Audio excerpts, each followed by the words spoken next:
Madame la présidente, monsieur le ministre, madame la présidente de la commission des lois, madame la rapporteure, mes chers collègues, faut-il protéger le peuple de lui-même? Voilà en quelque sorte la question que pose le texte que nous examinons aujourd'hui.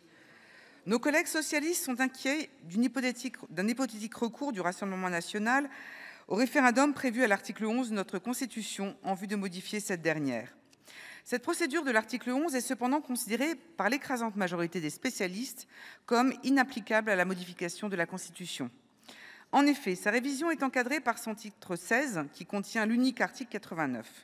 Qu'il s'agisse des projets ou des propositions de révision, cet article prévoit la consultation du Parlement qui doit les voter en termes identiques. Il permet en outre au président de la République, pour les seuls projets de révision, d'opter soit par la voie du Congrès, soit pour celle du référendum pour l'approbation définitive du texte.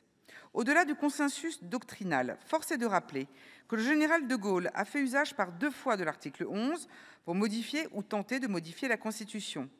Le Conseil constitutionnel s'était alors déclaré incompétent pour juger les lois adoptées par le peuple à la suite d'un référendum, celles-ci constituant en effet l'expression directe de la souveraineté nationale.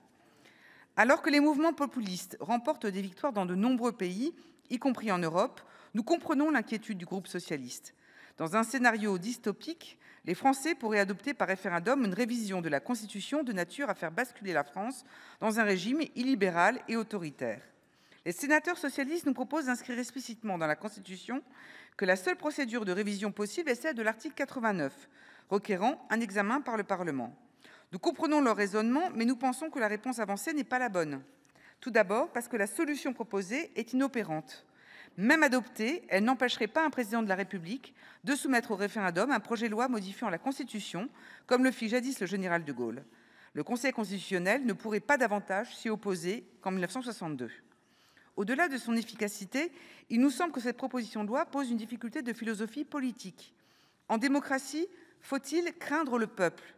Nous ne le croyons pas, et nous considérons même dangereux de laisser penser que les représentants des Français souhaiteraient les bâillonner. Depuis De Gaulle, l'écrasante majorité des révisions constitutionnelles ont été approuvées par le Parlement, convoqué en Congrès. Le dernier référendum tenu en 2005 a laissé, quant à lui, un souvenir amer à nos concitoyens. Alors même qu'ils sont rarement consultés sur des sujets législatifs, il n'a pas été tenu compte de l'expression de leur vote. Le message envoyé aux électeurs a été terrible, et le choix opéré à l'époque est encore présent dans la mémoire collective 20 ans après. C'est ainsi que l'on nourrit la division entre le peuple et ses représentants. En plus d'être inopérante sur le plan juridique, la proposition de loi constitutionnelle que nous examinons alimenterait une fois encore le sentiment partagé par beaucoup de nos concitoyens de ne pas être écoutés ni entendus.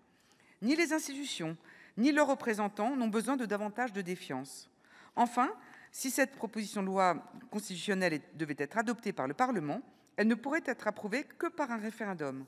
Et au fond, il s'agirait d'un référendum demandant au peuple de bien vouloir accepter par avance de ne plus être consulté sur la modification de la Constitution.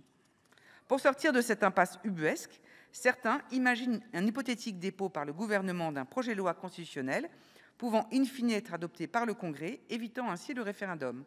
Voilà qui achèverait d'acter le divorce entre nos concitoyens et leurs représentants. La faille constitutionnelle pointée par nos collègues socialistes est une menace réelle pesant sur la protection des droits et libertés individuelles. Les Françaises et les Français doivent en prendre conscience, puis choisir la manière dont ils souhaitent y répondre. Par exemple, en imposant une participation minimum ou encore une majorité qualifiée. Il nous apparaît que la campagne de l'élection présidentielle se prête bien mieux à un tel débat que l'espace réservé d'un groupe parlementaire. Aussi, le groupe Les Indépendants votera contre ce texte. Je vous remercie. La parole est à